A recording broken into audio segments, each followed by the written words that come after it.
Makanya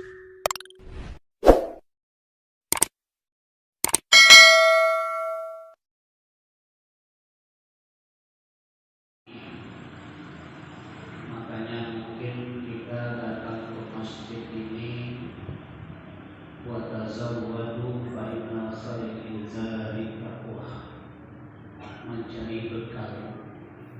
Sebaik-baik bekal itu adalah takwa.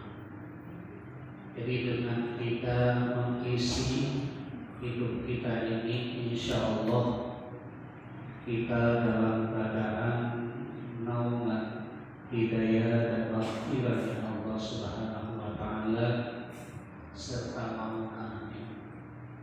Dan kita yang berhadir semoga terdapat atau memperoleh apa yang kita sebutkan di awal tadi. Amin ya rabbal alamin.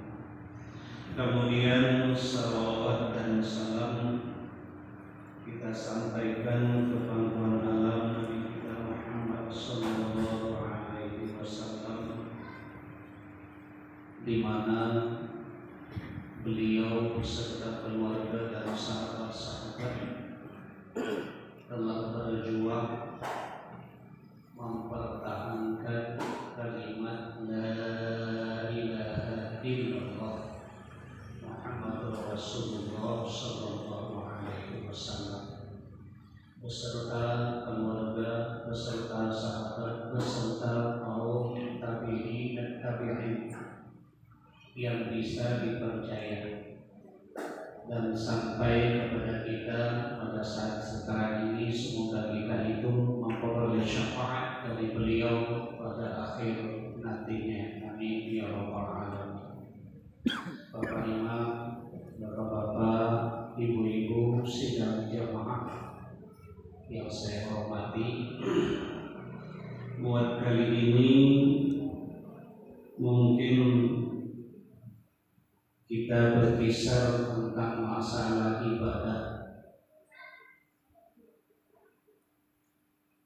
1-2 bulan, 1,5 bulan yang lewat juga saya menyampaikan juga tentang masalah ibadah. Kenapa saya selalu menghimbau tentang masalah ibadah ini?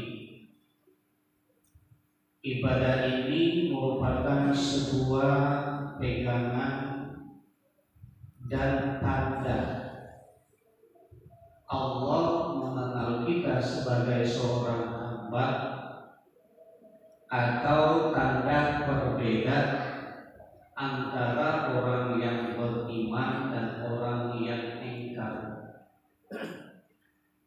Betapa banyaknya orang yang Islam tetapi sedikit sekali yang merasa dirinya beriman. Makanya oleh sebab demikian kata Allah Subhanahu wa Ta'ala, qul amantu billahi summa istaqamu. Katakanlah wahai Muhammad, beriman dengan Allah dan summa istaqamu, kemudian beristiqamah. Inilah saya di mana mimbar selalu menghimbau ini. Dalam Al-Quran, di dalam surat Al-Kahfi ayat yang terakhir yang kita bacakan pun, Allah menyebutkan faman kana yarju liqa, barang siapa yang ada yarju, bertemu kembali, yarjullah, kepada Allah Subhanahu wa Ta'ala, falyamal amalan shalih, hendaklah dia beramal shalih, beramal kebaikan. Jadi tidak ada di situ Allah memanggil wahai hamba-hambaku, wahai manusia, kalau kamu ingin menemui aku, banyak-banyaklah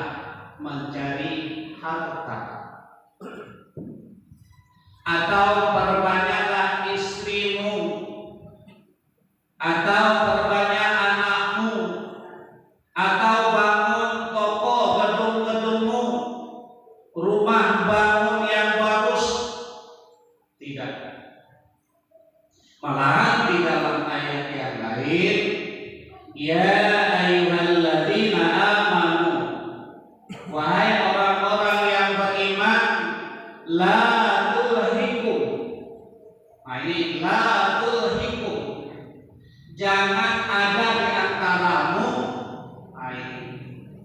jangan ada di antara kita itu tergoda yang menghalangi amwalakum wa amwalikum an zikrillah,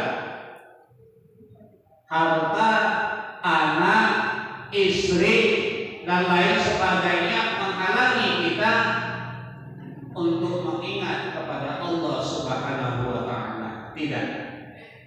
Tetapi Allah menyebutkan fal ya'mal amalan shalih, hendaklah ia. Jadi kalau di sini hendaklah ia, di sini ini adalah kalimat, memang kalimat yang belum pasti. Jadi kalau di dalam surah Al-Baqarah juga disebutkan la'allakum tattaqun, moga-moga kamu itu, ada dua alternatif. Kalau dia sungguh-sungguh, kalau dia tekun, maka dia memperoleh takwa. Begitu juga tadi fal ya'mal, hendaklah ia, ini ada dua alternatif. Kalau dia tidak bersungguh-sungguh, berarti dia tidak memperoleh apa-apa dari Allah Subhanahu wa ta'ala. Makanya baginda Rasulullah Sallallahu Alaihi Wasallam melebihi kepada beliau itu ala bisikin, kepada 6 macam. Salah satu yang dari yang 6 ini adalah waju'ilat liyal ardi tahuran wa masjidan. Dia jadikan bumi Allah ini suci, kemudian tempat sujud, wal masjidan. Masjid bukan masjid ini, asal dari masjidan itu adalah sajadah, tempat orang sujud. Jadi bumi Allah ini adalah tempat sujud. Tidak ada istilahnya sekarang ini, kalau istilah kita, saya kenapa tidak sholat, karena tidak ada masjid, tidak ada musala, atau tidak ada langgar. Tidak. Di mana saja, asalkan memang betul-betul bumi Allah itu adalah kita yakin tidak ada najis. Makanya kalau di dalam Islam itu ada namanya syariat. Ada namanya syariat. Kita tahu syariat.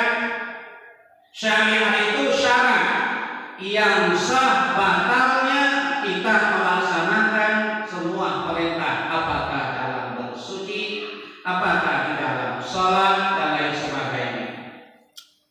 Kita kadang-kadang mengakui bahwa diri kita, pakaian kita bersih, pakaian kita bersih, malahan diberikan minyak wangi, tapi pakaian kita itu yang kita belikan uangnya dari yang haram.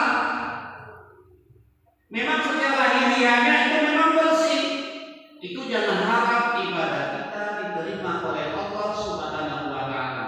Sebab bersih pakaian daripada najis. Yang haram itu najis, bukan hanya yang tai kucing, tai babi, tai anjing itu najis, bukan. Pakaian kita yang kita pakai dari menipu itu juga najis. Makanya sampai sekarang ini kok kenapa doa saya tidak diterima? Itu tadi, apa yang kita pakai, apa yang kita konsumsi dalam keadaan najis. Sementara Allah wala talbisul haqqa bil batili wa tatlunal kitab.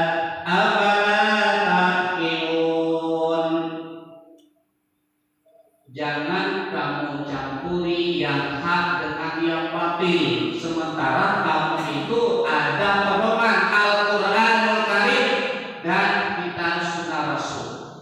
Apalah takilun, apakah kamu tidak berakal? Ini kalimat pertanyaan Allah. Kalau kamu tidak berakal, okelah. Yarfa'ullahu arba'atul kalam. Ada 4 macam itu tidak dibebankan kepada seorang manusia. Yang pertama, dia itu dalam keadaan kanak-kanak, balita yang belum sampai umurnya, umur dari 0 tahun sampai umur 12 tahun, itu belum dibebankan kepada mereka tentang masalah kewajiban. Jadi makanya sering juga saya ungkapkan di mimbar ini, kalau dia itu belum balik, belum dia mumayyiz, sebab ada 2 macam. Kalau balik itu sampai, kalau laki-laki dia itu sampai mendatangi kepadanya itu mimpi. Apa mimpi itu? Dia didatangi seorang wanita yang memang waktu siang itu dia idamkan, dia sayangi, mau dia sayangi, datang ke dia malamnya waktu tidur, itu sudah balik anak kita. Ada juga mumayyiz. Mumayyiz ini dia masih kecil, di bawah 17, di bawah 16 tahun, tapi dia bisa membedakan mana yang baik dan mana yang tidak baik. Itu mumayyiz. Tapi ada kalanya dia umur 9 tahun. Kalau di dalam fikih dia sudah disunat Rasul sekurang-kurangnya, walaupun umurnya baru 12 tahun atau kelas 6 SD atau kelas 5 SD, boleh dia menyamakan sabda dengan kita orang yang tua. Kemudiannya orang tidur. Orang tidur itu tidak diwajibkan untuk dia itu sebuah syariat syarak. Kapan dia diberikan kepadanya? Apabila dia bangun dari tidurnya. Makanya kalau kita bangun paginya itu jam 8 pagi, sementara subuhnya kan sudah kesiangan, langsung kerjakan itu subuh. Sebab yang diwajibkan kita melaksanakan subuh waktu kita bangun itu tadi, bukan merokok-rokok saja dulu. TNI marokok, TNI minum kopi menang. Reva memang kopi, memang wangi rokok. Sementara kewajiban kita ada subuh. Kalau memang tidak terdengar kepada kita itu suara azan, memang kebetulan memang kita memang seperti itu. Kalau Allah menutupkan pendengaran dan penglihatan kita, walaupun satu dinding masjid dan rumah kita itu, pasti dia tidak akan membukakan pendengaran kita. Sebab yahdillahu man yasha wa yu'adhibu man yasha. Allah menunjukkan walaupun dia itu di jalan baru dia tinggal tidurnya dan tempat tinggalnya rumah dari situ, dia pasti menandang mana suara azan istiqamah, mesti istiqamah, mana suara azan Baitur Rahman, dan mana masjid Al-Falah, dia bisa membedakan.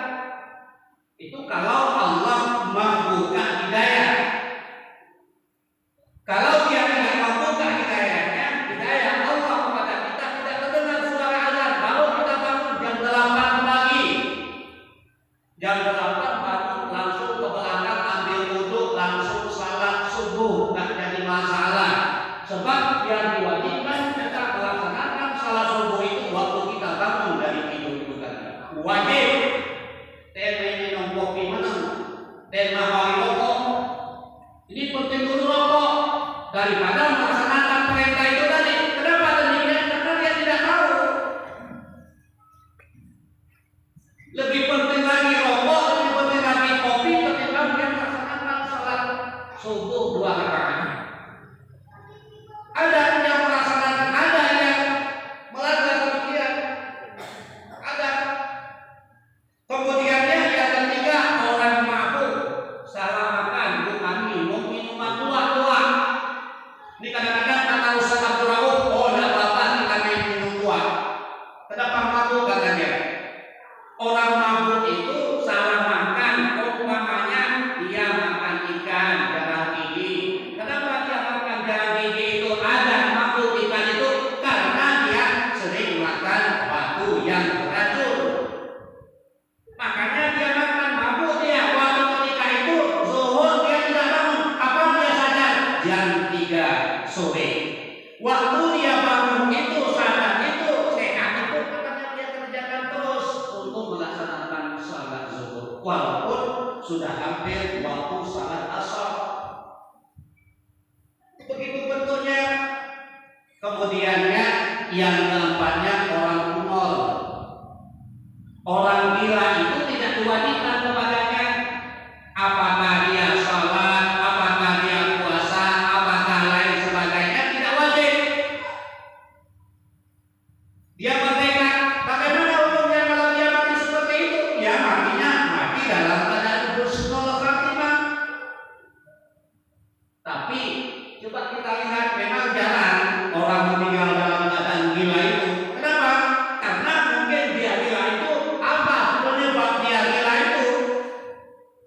Makanya dia tidak mudah dimatikan oleh Allah Subhanahu wa taala. Kenapa? Karena itulah kekuasaan Maha mengetahuinya Allah. Jangankan meninggal dalam keadaan sakit saja, coba kita lihat yang dimakannya kadang-kadang itu sisa yang dibuang kita, kadang-kadang sudah berbulan. Kenapa demikian? Karena mereka itu memang dijaga oleh Allah Subhanahu wa taala. Jadi kalau kita sedikit aja makan udah, seperti saya kemarin itu baru pergi latihan ke Melabu 2 hari karena makan terus pakai makan dengan gula, makannya drop 1 hari. Nah, itulah bentuknya udah dijaga itu makanannya. Kenapa orang gila itu dimakan dalam tong sampah nggak sakit?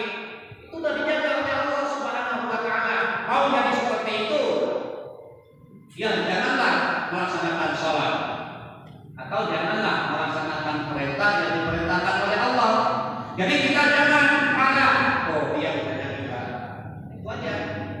Tak perlu kita macam-macam. Kenapa dia salah tidak salah itu? Oh dia kurang. Nah itu aja. Tidak perlu kita marahi.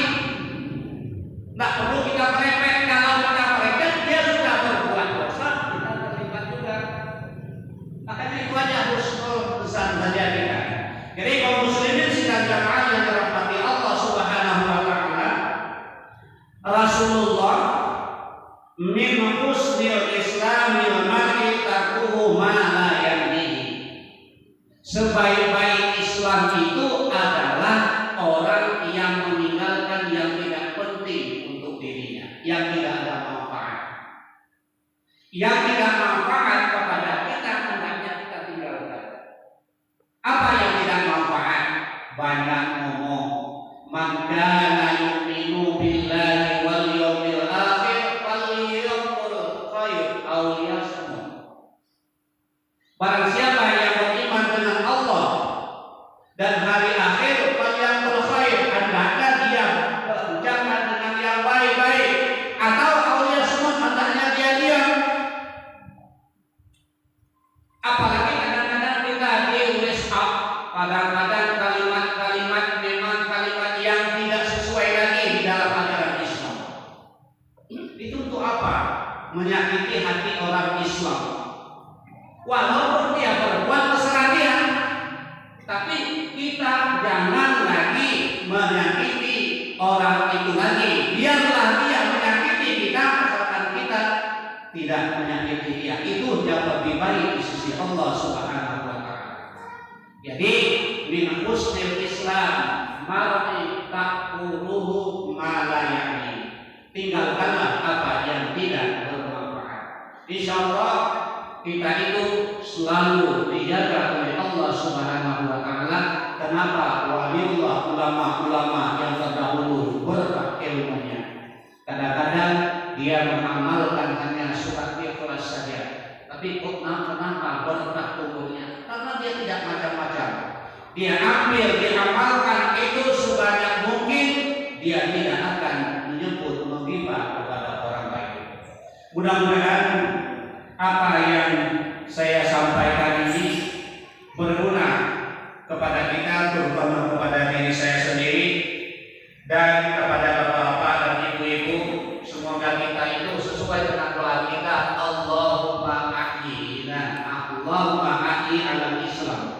Ya Allah, berikanlah hidupku dalam keadaan Islam, wa mauti ala iman, dan matikan saya dalam keadaan beriman, dan akhiri kalami bi husnil khatimah, akhiri daripada akhir hidupku ini dalam keadaan sebaik-baik mati.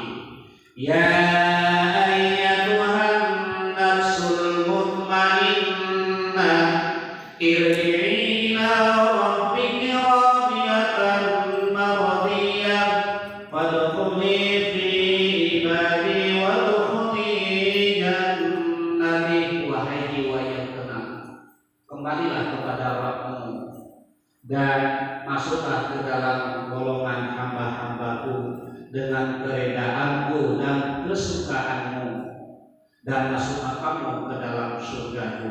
Dan semoga kita itu menjadi hamba Allah dan menjadi kita ahli surganya Allah Subhanahu wa ta'ala. Amin ya rabbal alamin. Subhanallah wa bihamdihi, subhanallahumma wa bihamdika, asyhadu an la ilaha illa astaghfiruka wa atubu ilaik. Lebih dan kurang mohon maaf, ada kata-kata yang menyinggung, yang tidak sesuai dengan kemauan dan maksud tujuan dari bapak-bapak dan ibu-ibu, dan kita berserah diri kepada Allah Subhanahu wa ta'ala. Billahi taufiq wal hidayah. Assalamualaikum